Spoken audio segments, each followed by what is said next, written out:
Hey folks, welcome back to Chris White Africa, the Liberty Under Assault segment, Politics of the USA. My special featured guest tonight is once again Dr. Victor Davis Hanson from the Hoover Institution out there in Stanford in California. Preeminent military historian and a frequent guest on many programs talking about political events and history around the world. And I thought we'd try to get him back on. My plan is that we discussed back in September is invite him back in after the Electoral College has certified the results just to talk about what the future holds. So I think we should talk about that. But events of the past 72, 96 hours have been quite crazy here on this side of the coast. And as I told Dr. Hanson, I was present on the Capitol steps. So there's a few things we're going to want to talk about in this time. But Dr. Hanson, how are you? And any initial comments about what's been going on? Well, I mean, conservatives and people on the right side of the spectrum, I think, are a lot more consistent in their abhorrence of violence. So what you saw Wednesday, I think a lot of people have come out and said, it can't be contextualized, it can't be excused, and we want the people who committed violence to be arrested, to be prosecuted, and if found guilty, to be punished. And we want that consistency across the political spectrum. So everybody, no matter what their ideological pretext is, if they loot, they burn, they destroy an icon, they attack public property, they hit, spit on a law enforcement, we want them prosecuted. But unfortunately, that didn't happen all summer. And we were told that you could contextualize the violence because of ideological empathy. And of course, if somebody voted for Donald Trump and they were empathetic to the MAGA agenda, most people I know didn't say, well, that allows people to destroy federal property or to hurt people. And so that's where we are. That there's also the question of hypocrisy, because people on the left had said they want to defund the police, and now we learn that they wanted a bigger police and they want a punitive police.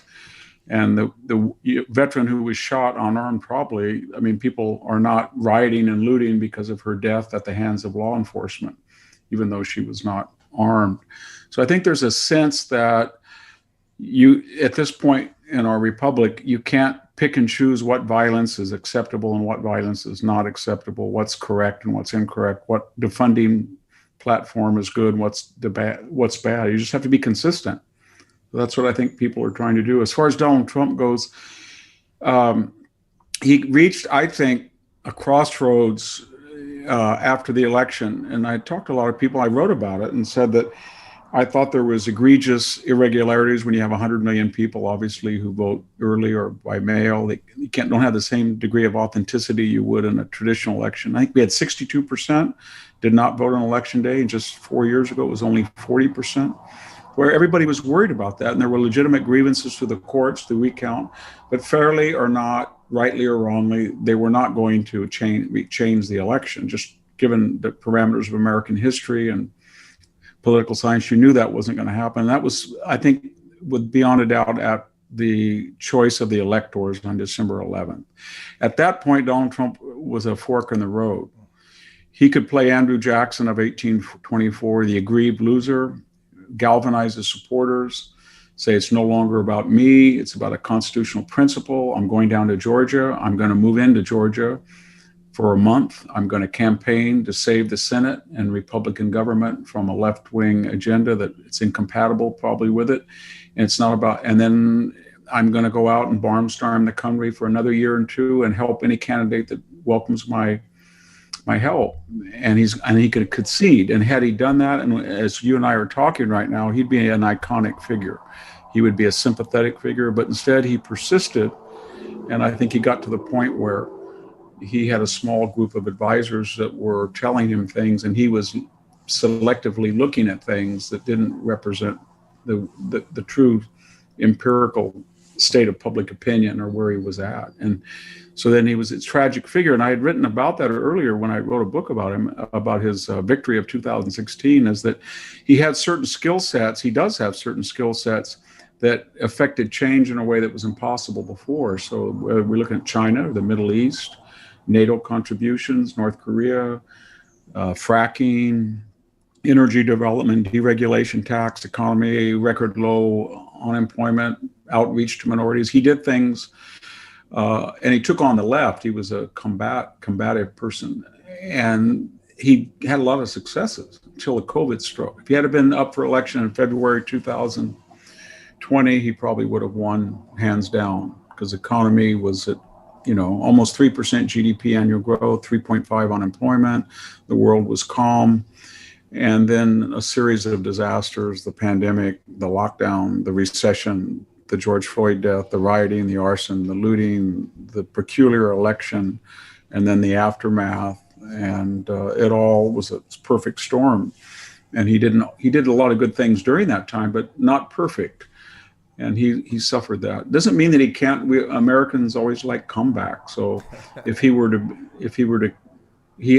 gave a good concession speech, a day late and a dollar short, but he did concede. He was magnanimous. If he would have that attitude, and then nurse his private and legitimate grievances to himself, keep them within himself, he could reclaim. He has a legacy that's not. It has a lot of positive achievement, but it's sort of like the left went after him so much they gave him a sword and he committed suicide with it.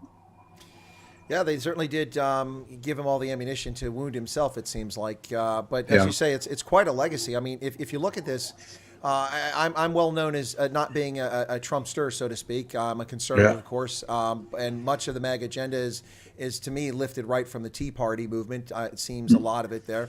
But I enthusiastically voted for him because I couldn't bring myself to vote for Hillary Clinton based on her actions with classified information. But and I was unapologetically supporting this time because I look at it, and while I'm a fan of Reagan and of others, a big fan of Reagan, I was a young man, of course, very consequential. I was, maybe Barry Goldwater, that was a stage for you in your life, but it was Reagan for me at that point, life, influential.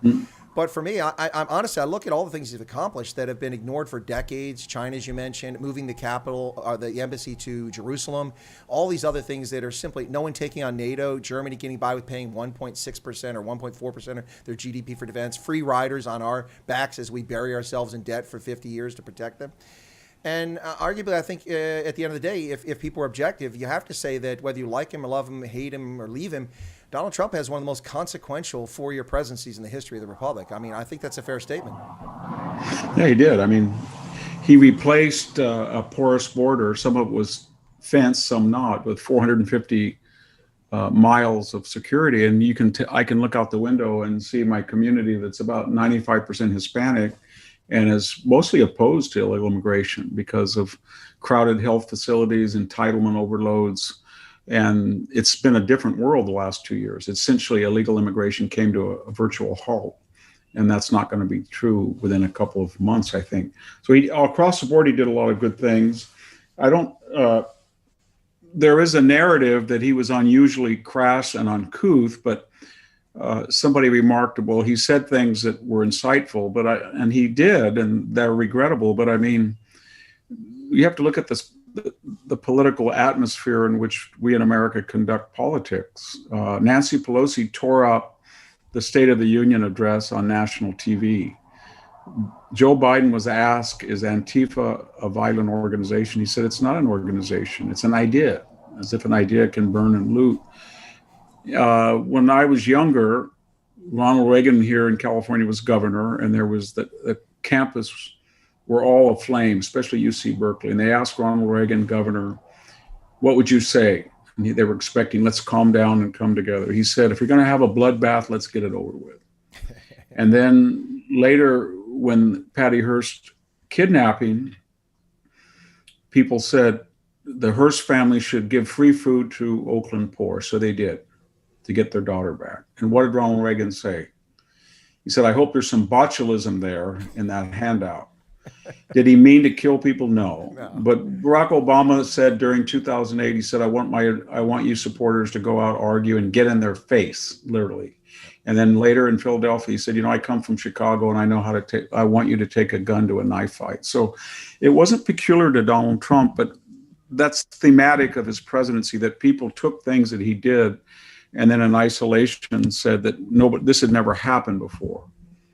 And I have relatives and friends that I used to play a game with. They'd say, well, are you going to vote for Trump? I said, I don't know, but I'm really, really upset that he said he wanted a bloodbath. Or I said, I'm really, really upset that he had sex with an intern in the Oval Office. Or I'm really, really upset that he exposed himself and pulled out his phallus and said, does this foreign leader have anything this size? Of course, these are all true stories of LBJ or Clinton or FDR. He had his daughter help him conduct an affair while in the West Wing in a way that FDR did. So I think there was an idea that this is a prissy, sanctimonious, squeaky clean country, and then Donald Trump came in, and it wasn't. And he just brought a different type of way of a business crudity, but there is a political crudity that has its own characteristic. Well, that's definitely the case. I find it the height of hypocrisy to see journalists or so-called journalists, people who claim to be historians and political scientists, who dismiss and forget about the crass, foul-mouthed Lyndon Baines Johnson presidency and the things he said about people. I mean, it's just it was beyond the pale compared to things Donald Trump said. But speaking of hypocrisy, Dr. Hanson, let's talk about this. So 3 times Republican candidates have won an election in this century. George Walker Bush in 2000, 2004, and in 2016, Donald Trump. In each of those 3 cases, members of the Democratic Party sought to challenge the Electoral College certification in January. They failed twice in 2000 and 2016. But in 2005, Senator Barbara Boxer stood up, and Representative Stephanie Tubbs from Ohio both stood up from the House and Senate and raised an objection to the Ohio certification, for which eventually 31, I think, Democratic members of the House voted against it, and only Barbara Boxer in the Senate. But the contrast between that event, when Nancy Pelosi praised and said this is a strength of our democracy, and the members of the House of Representatives have a responsibility here, the vote is sacred, we're a country of the rule of law. And then Chris Van Hollen, who's now a senator from Maryland, was a representative at the time. I was in Maryland at the time. He also was very praiseworthy of both Stephanie Tubbs and of Barbara Boxer. So the hypocrisy, I think, is off the charts. And not only is it hypocrisy, but now we see people trying to get Ted Cruz and Josh Hawley censored as if they're some kind of criminals, as if they violated the norms. But this isn't the Constitution, and there's 19th century law. This is the process. Does this not reek of the worst hypocrisy you can imagine? And no coverage by the press. Well, you see it as hypocrisy, and I see it as hypocrisy, but the left has a fluid idea. They don't believe in absolutes. For them, the world is relative. And as they define reality, it is that we are for not liberty or justice, but for equality. And in fact, they don't like the word equality anymore. They've said, equality only means equality of opportunity. It doesn't mean equality of result. We're for equity. So that's a new inclusion, diversity, and equity. Equity means the powers of government will make us equal. Once you say that that's the ultimate aim and it's just and morally superior to all others, then any means necessary to achieve them are okay. Remember, just in 2016, Jill Stein was a surrogate for Hillary Clinton. She sued 3 states for the voting machines. I think she didn't quit until December 5th or 4th, right before the electors were going to be picked the next week. And then we had, of course, Hillary Clinton that I think it was in May of 2017. I'm formally joining Les Resistance, that she was modeling her opposition as if Donald Trump was a Gestapo occupation officer and she was in the French Maquis resistance. And then, of course, inauguration, he had been in office, 1 hour when Madonna said that she thought about blowing up the White House. And then we had that celebrity chic, no, let's cut his head off. No, let's punch him. Let's burn him. Let's stab him. And that went on for a year. So, yeah, but they don't see it that way. They feel that they're sacrosanct. As far as the Capitol, we remember Brett Kavanaugh, where they stormed into the House chambers and confronted people in elevators, which I thought was really scary. And then in addition to that, they banged on it, tried to get into the Supreme Court. Yep. And Chuck Schumer got out there and said, shame on you. And he named individual justices as if he was going to go after them. And then, of course, we had this summer, I think you and I talked about that a little bit in our last interview, where we had people trying to approach the White House and Donald Trump wondering whether he needed to get the National Guard, even the military out. And then we had 30-something retired generals, 4 stars, admirals, and they clearly violated the conduct of the Code of Military Conduct when they disparaged the commander-in-chief and called him a Mussolini, or he was practicing Auschwitz-like strategies on the border, or he emulated the tactics of the Nazis. So it's been asymmetrical, but again, in their view, it's symmetrical because they're supposedly our moral superior. No, I got you. That's exactly the point. I tell you, when you talk about equity, I'm starting to feel like a kulak in the Ukraine in 1936. Yeah, that was the word they used. Exactly. That's exactly right. I'm starting to feel like a kulak. They're gonna come take my 2 chickens and my heifer, and I'm gonna wind up in the gulag. Yikes, that's crazy.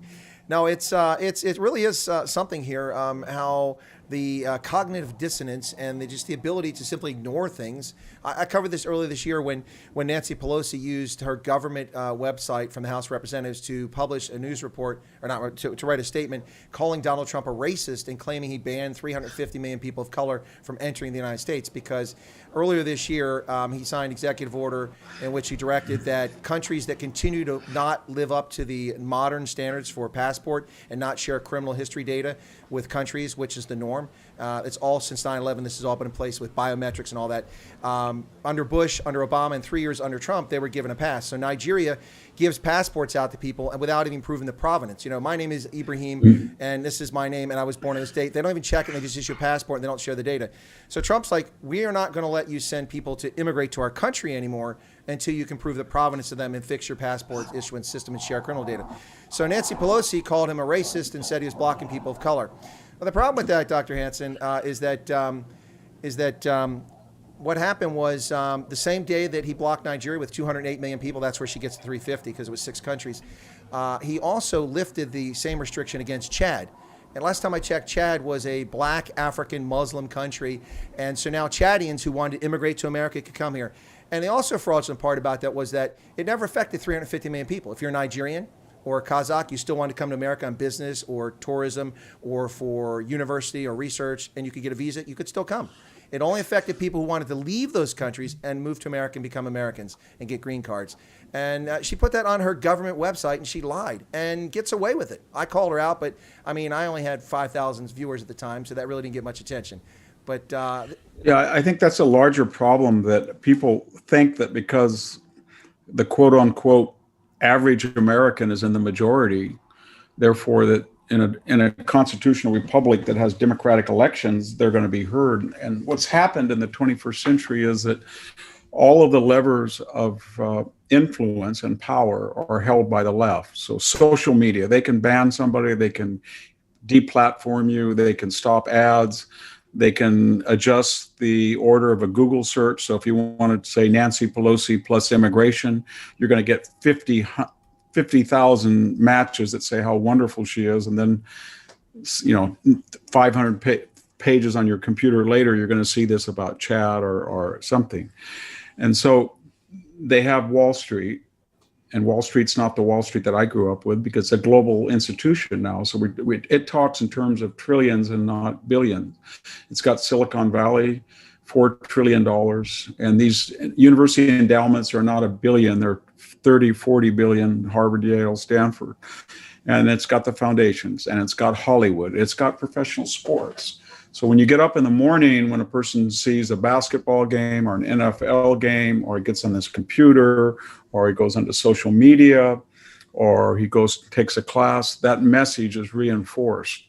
And the irony of it is that it's often transmitted by elites that have done very well under free market capitalism and consumer democracy, and they're never subject to the ramifications of their own ideology. So where you talked about Nancy Pelosi, she's got a big home in San Francisco, and she's got a gated Italian palazzo in Napa Valley. Her husband is a real estate raconteur, and they're worth over $150 million. Ditto Dianne Feinstein, and ditto the Obamas, ditto Oprah, ditto LeBron, ditto, Mark Zuckerberg. Mark Zuckerberg's got a big wall around his house, and he doesn't believe in walls on the border. And so that's the problem, that we've created this caste in the Democratic or left-wing side. It's not the Democratic Party I grew up. I grew up in a Democratic household where it was a workers' party, and everybody that, whether the teacher or auto worker, they wanted 40-hour week, they wanted overtime, they wanted unemployment insurance, they wanted health insurance. But this is different. This is a very wealthy upper middle class and wealthy mega rich and then subsidized poor. And then in between is the middle class, which they despise, lacking the romance of the poor and the culture of the wealthy. You saw that with Anderson Cooper's jibe just yesterday about the people stopped at the Olive Garden. This is a guy who makes, what, $15 million a year, and he's an heir to a huge fortune. So that's what we're facing. It's kind of it reminds me so much of the medieval keep, where you have the masters up in the top of the turret, and then outside the walls are these peasants, and there's no middle class. If they don't appear, until the Renaissance. So it's really disturbing, because on the conservative side we get angry about hypocrisy and unfairness, and the media bias, but we don't know how to correct it. Nobody says, well, do we get Parler instead of Twitter? Or do we go get Tumblr instead of YouTube? Or do you go to Hillsdale instead of Stanford? Or do you watch hockey instead of the Lakers? They have all these alternative things you're supposed to do, but people say to themselves, I don't want to make a political choice every time I walk out the door. And yet that's what they force you to do. And if you think, I'm just going to get away from it all and turn on the Super Bowl, bam, Super Bowl halftime show is politicized. I just say, I'm really tired. I just want to take a class in math. If I'm a Stanford student, well, that math class is going to have, a political message in it. There's no escaping from it. It's Orwellian.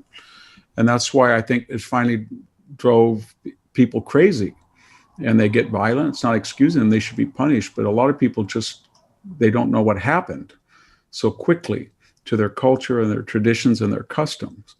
And, everything. One day I went to Stanford University, and I looked out the window of my office, and there was Father Sarah Boulevard and Plaza. It's always been there.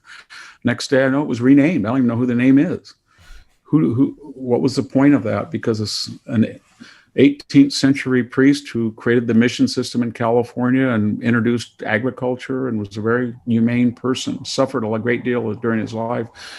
He whipped Native Americans, so now we cancel him out.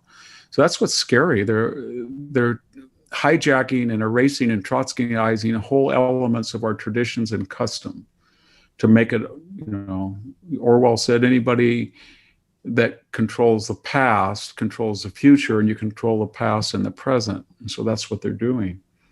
Yeah, it's pretty scary. It's well, the South Africans in the audience can definitely relate to the renaming. I mean, some things in South Africa kind of out of bounds. When you have a village named with an Arabic slur word begins with a K, and you go that K-dorp, that's kind of out of bounds. That makes sense. But when you rename historic places founded by people, and you name it after a mystical figure that didn't exist, who's in folklore, that wasn't even in the area, just because you can rename it, that really irritates people. So I kind of get that. But you talk about you're talking about really kind of the glitterati, this global elite, and they're right here in the States. When I went to D.C. on the 6th, the traffic on 270 was just too much. I had enough. I almost considered not going after I got past Frederick. I said, you know what, I'll take the back roads. I turned and double back and went down along the side roads on the Potomac. And I've seen these monster houses of 20, 30,000 square feet that you're kind of talking about. And I saw hundreds of them. So I know where the glitterati, they live there on the Potomac River in Maryland and Virginia, among other places. But what's depressing and frustrating about this is the hero worship and veneration, how the media and the press and television and popular things pump people up. The Oracle of Omaha, Warren Buffett. And he comes out with utter nonsense that's socialist and trying to take the means of production away from people. And he comes up with this narrative a few years ago where my secretary pays less in taxes than I do. That's unfair. She paid $26,000 in taxes. You paid $73 million. I think you paid more. Maybe your percentage is lower, but you contributed more. You're still one person. She's one person. Really irritating. And then before you get a response to that, The other thing is, I like you, when I go to a sporting event, I don't want to be preached to about, I'm a racist or I'm a bigot or this, that, and the other, when I know that the people saying it are disingenuous and are virtue signaling. For instance, if I go to an NFL game, I pay $300 for crappy seats, 3 kids, $300. I'm already $1,200 out. We buy some lunch. We pay $100, $50 for parking. We're out $1,500 to go watch a crappy NFL game in poor weather, and my reward for that is people take a knee before the game and insult me. Then we don't mean to insult veterans. No, I'm a patriot. I am a veteran, but that's insulting to me. And then they think their right to violate their own labor agreement and do that trumps my patronage, and that's very insulting. The average starting salary the starting salary for a rookie guaranteed in the NFL is $480,000. That's a lot larger than $67,000 GDP, per capita GDP in this country. $480,000. 65% of the NFL is black, and 13.5% of the population. So they're not exactly well positioned to lecture to me. It's kind of frustrating, and I think that maybe a lot of that sentiment is what got Trump support. Do you think that's a fair assessment? Yeah, he was basically saying and he was very good at using all the terms of disparagement of you deplorables, you irredeemables, you clingers, you dregs. And he was telling them that globalization had unduly enriched the two coasts, and it had Xerox outsourced whatever, the labor of people who use their muscles, and that they were deprecated and dehumanized as losers that didn't know how to code, or they didn't go to the fracking fields. And then he was saying that there's no difference between residency and citizenship anymore. And there's 50 million people here who are residents, but they're not citizens. And there's a difference. So he went through all of these litanies of complaint, and he galvanized 7 or 8 million people that had not voted in 2012 to come out. And he lost the popular vote, but he won by razor-thin margins, just as he lost by razor-thin margins, these electoral states. And the left went insane because they said, this can't happen. We have the polls, we have the media, we have the universities, we have everything, and yet these deplorables snuck in the back door. And then I think what happened, everybody thought in a logical world, despite his intemperate remarks and crudity and tweeting and all that people would look at the economy and they'd say, well, you know what, I'm going to hold my nose and vote for him if you were a swing voter. But I think he didn't understand that in this terrible 2020 year that just passed, that how the left had leveraged these disasters. So the pandemic, all of a sudden, even though he had the travel ban, even though he had been questioning the WHO rightly, even though warp speed was going to give us a historically rapid vaccine, he ended up as Typhoid Mary Trump. And during the quarantine, he ended up, in the recession, he ended up as Herbert Hoover Trump. And then during the George Floyd, which was a local matter, and which he condemned, he ended up Bull Connor, Lester Maddox Trump. And he wasn't, it was hard for him to reply to that when you have a media echo chamber. And the other problem is, I think a lot of conservatives, they put a great emphasis on their career, taking care of their family, their children, their spouses. And for them, politics is incidental to their life. They tend to be more church-going, religious. They're more family, in some cases, oriented. But to the left, you saw that with Antifa. There's a new profile of the left. The young, urban, hipster, maybe some college, a lot of this college debt, marries very late, has few, if any, children. And for them, politics is an all-consuming business. And that has really hurt Republicans and conservatives. And there's not a lot of counter voices. And the counter voices that we hear are under a lot of pressure. I mean, the Drudge Report, that used to be a source of a lot of popular conservative news aggregation. That's completely flipped. Mm-hmm. And there's the Never Trump movement. I used to like to read the Weekly Standard. I had written for years at National Review. There was a virtual civil war at National Review. Weekly Standard flipped into something called the Bulwark. And so that doesn't happen on the left. There's discipline there, ideological solidarity. So I think that conservatives are sort of in a daze. They don't know what to do. I mean, wouldn't everybody want to? They think everybody wants to stand for the flag, and I'm just quoting now what people say to me. If I walk somewhere and somebody comes up, they'll say things like, well, why would a person want to come from Oaxaca state in lower Mexico, where it's the per capita income is $5,000, and come up to the United States and then complain and have all their representatives say that it's a terrible, racist, horrible country? If it was, they would stay.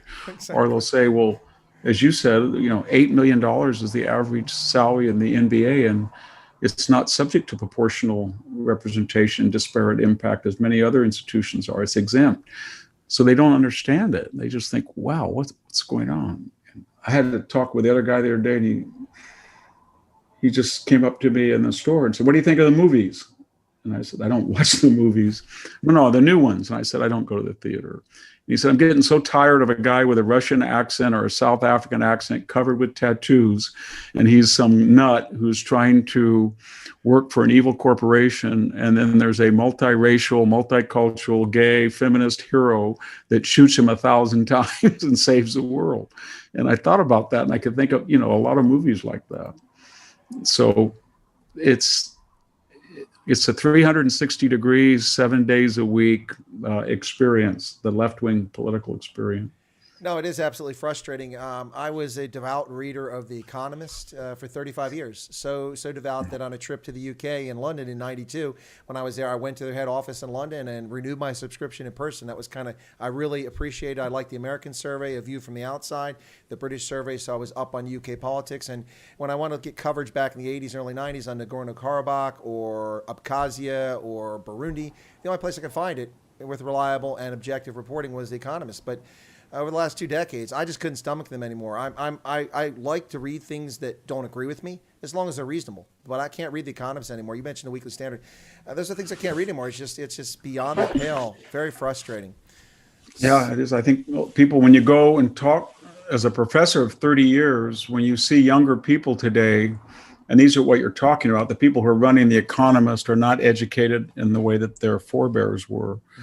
And you look at their transcripts, it's not philosophy, French, science, it's gender studies, peace studies, leisure studies, environmental studies, Black studies, brown studies, community studies, inner city studies, critical theory studies, the studies word. So the curriculum is therapeutic, but they're not being educated. They're becoming very arrogant about being woke, but they don't have the tools. And then they're being hired. So whether they come out of Stanford or Harvard or Princeton, it doesn't matter at these blue chip magazines, because it's kind of like a cattle brand. It's just a certification that they got into the place, not that they came out educated. And so that's that new generation that has hijacked all these institutions. You can see them with foundations, Ford Foundation, Rockefeller Foundation, professors.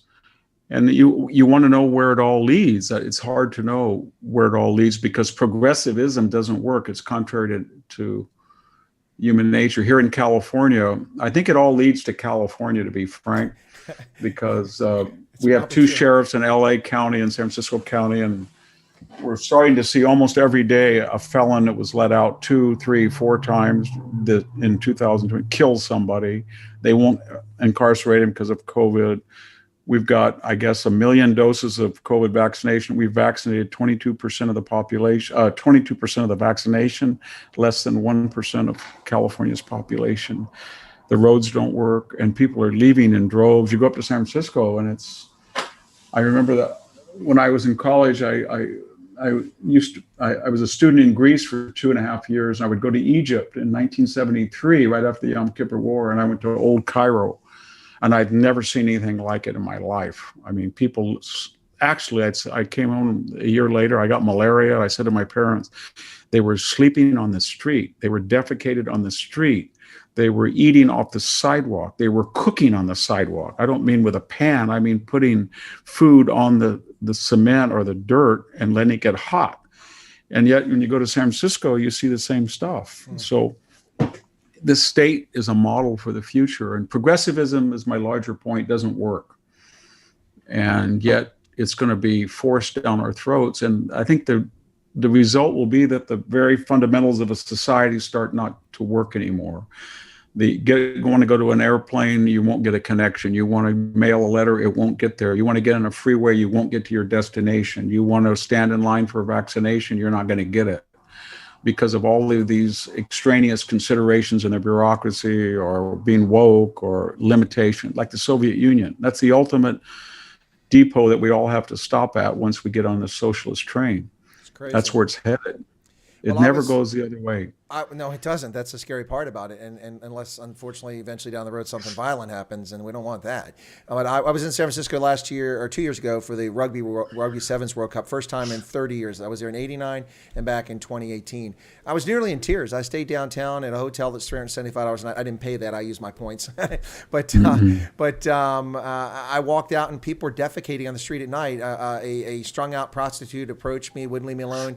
Rats the size of small house cats were running around in the corner right there. It was, I was almost in tears. I'm like, this is San Francisco. It's crazy. There's a couple things I want to share something with you, and then kind of wrap up because I know you have to go. You're very busy and you've been very interested in time. So you mentioned university. I realized something here. You went to school in Greece. Now I understand why the Peloponnesian War, the interest there. That makes sense. Okay, I got it now. I was a young soldier. I'd gone to college for a year, left after a year, went in the Army. I was stationed in Germany in a signal unit. About a third was Hispanic, a third black, a third white. And I took the CLEP test, the College Level Examination Program, the test for African American history. Now, I came from Appalachia, and I went to an all-white high school, but I lived in all-black communities and Hispanic communities a younger part of my life. But in high school, it was all-white in that county. And so I took the CLEP test, and I got my scores. They used to come in the mail. There's no electronic stuff. And I went back to the motor pool, and the guy's like, he said, Wyatt, how'd you do? I think the score was like 80 was the max. I got like a 78. Like, wow, how come you know so much about African American history? I said, because it's American history. Anyway, I thought I'd share that with you. I thought you might find it interesting. So here's what I want to ask before we go out of here. I mean, there's it's kind of a long wind up, and then you've got to go. Where do we go from here? I mean, the Republican Party, has it fractured? Are there rhinos? Is there a group of conservatives in the party? And then are there Trumpsters who will leave it and look for something else? Will Trump form the Trump News Network, TNN, with his wealth? Yeah. Will we see the ostracization, the demonization of members of government and conservatives in society by tech, by government officials? I think it's going to be a bumpy ride between now. One thing people are concerned about is they're like, well, they'll take away civil liberties. Well, in order to amend the Constitution and do it legally, they may pass laws that infringe, but then they'll face a court challenge. But in order to amend the Constitution, I don't think they're going to reach that hurdle. So I think that's a little bit overblown. But where do you think we're going? It sounds pretty. Well, I don't believe that Joe Manchin, who says he's a conservative Democrat, and now after the Georgia election is the only thing standing between the filibuster. And I don't think he's going to say no to ending the filibuster and letting Mitch McConnell veto the Progressive Project. He's not going to have Chuck Schumer say, listen, Joe, it's okay if you vote no on the ending of the filibuster and let Mitch veto a once in a lifetime chance. It's not going to happen. So that's going to happen right away in January. Mm-hmm. I bet the first week or two. And then once that happens, I think they're going to vote to admit probably Puerto Rico or Washington, D.C. They can do that without a constitutional amendment, without a vote of the states. If you read the Constitution, it says they can do it by congressional majorities. They've done it in the past by that. And then the second thing, I think they'll get a lot of pushback, but they'll seriously think about adding justices to the Supreme Court. The number is not delineated in the Constitution. So we've done that 3 or 4 times, but we haven't done it since 1869.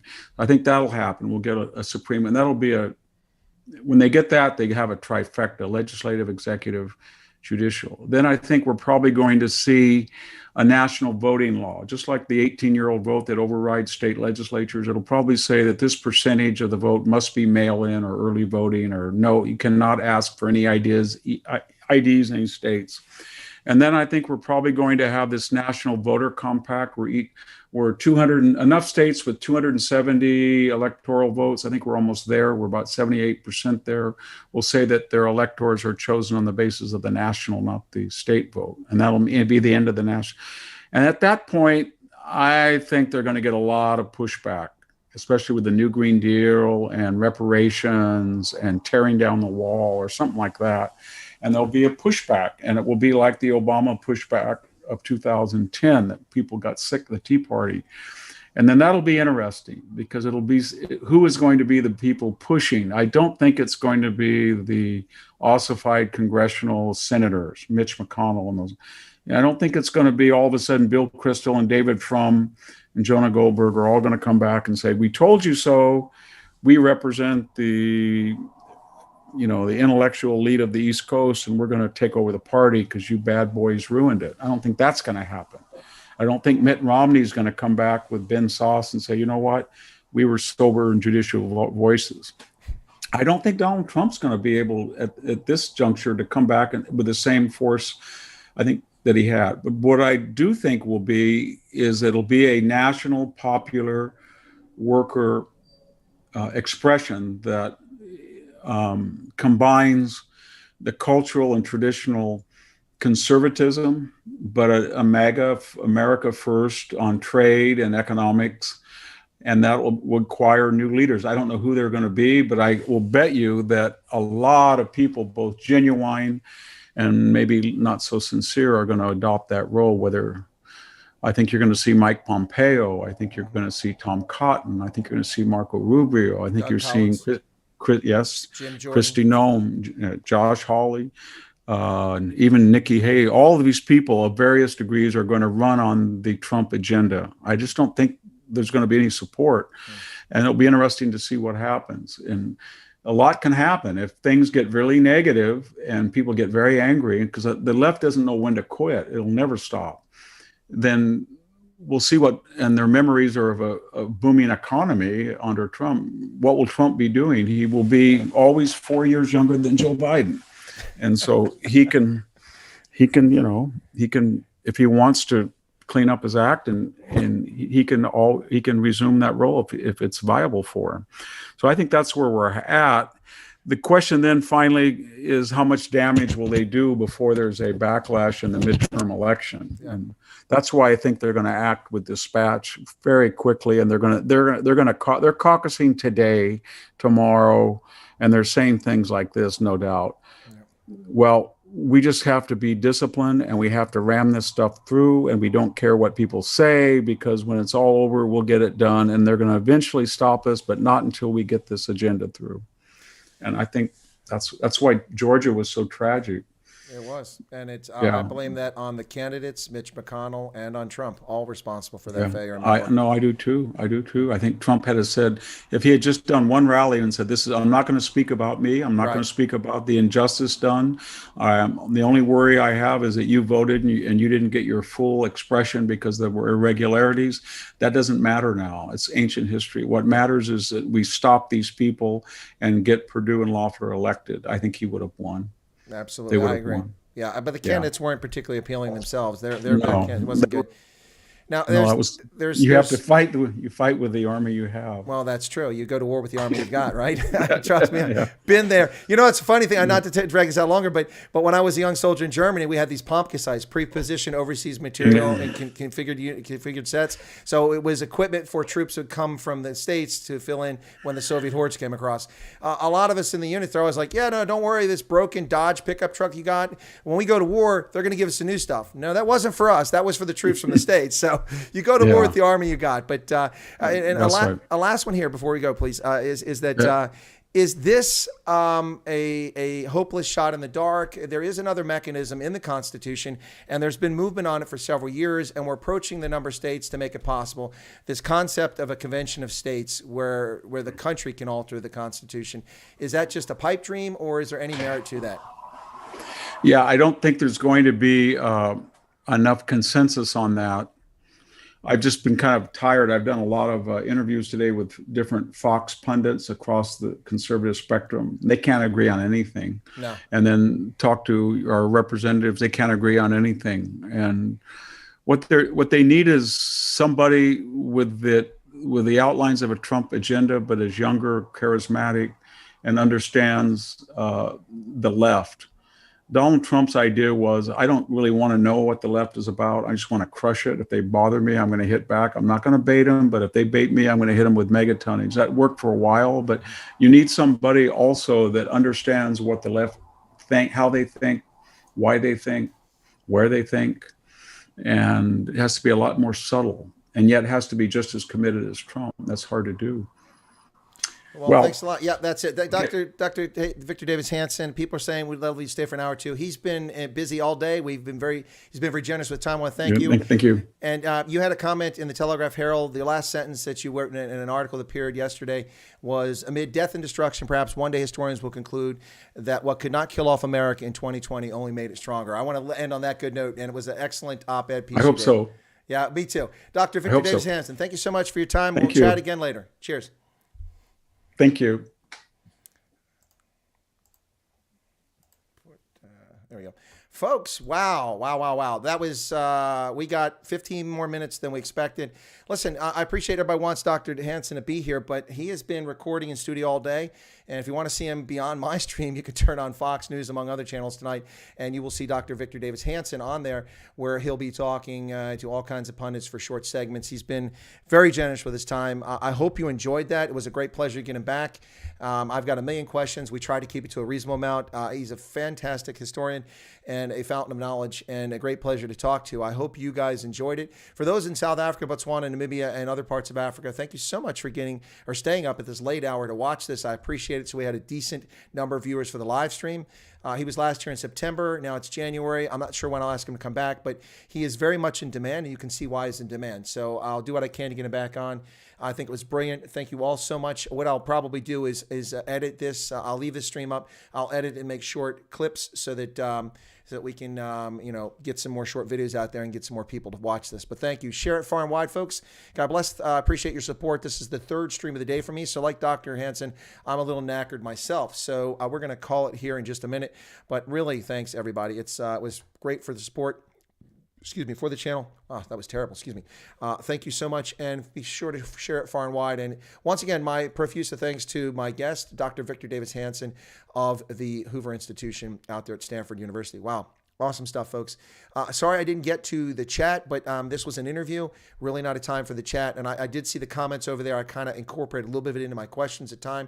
But I think you can understand and appreciate that the goal was to hear what Dr. Hanson had to say and not necessarily incorporate the chat. So Ron says, very good session, Chris. Thanks a lot. Topsy Cuts had nice things to say. Yeah, download the stream before YouTube bans it. That's true. Enjoyed this. Got a lot of insight. Cool beans. All right, guys. Thanks a lot. What's this? Keith says, have you heard that the ball might still be in the air? Court case in Italy. Yeah, guys. Okay, listen. Keith, I appreciate that. But much like the Homeland Security has watermarked the ballots, much like the 354th or whatever it was, military intelligence unit at Fort Huachuca has all the data, much like, Sidney Powell, I'm releasing the Kraken, much like Dominion switching votes. Folks, don't put your hopes in those things. Donald Trump has conceded. Now there are diehard sycophants that are saying Trump hasn't conceded. I listened to his speech. That was a concession speech to me. But he is president for another 12 days or 11 days, and we'll see what happens between now and then. But yeah, it's very depressing, the things Dr. Hanson talked about. I mean, the push to pervert the country by admitting a territory of Puerto Rico, which should never be a state, or the District of Columbia, which is a federal city. It has no business being a state. It belongs to the federal government. That will pervert the history and the political outcomes of this country. The effort to install national voting laws is going to be a violation of the Constitution, and it have to be challenged. But these are real problems. An effort to pack the court. I think of all these things we just talked about, the least of concern is the packing the court. These other things will pass without people paying any attention to it. That's very alarming and disheartening. So, folks, that's it. Wow. Thanks a lot for your support. Appreciate it. You guys have a good evening, and I'll see you again tomorrow here in Chris White Africa for some weekend broadcast. Thanks a lot. God bless. And again, Dr. Hanson, love it. Appreciate your support and really enjoyed the interview. Thank you very much. Okay.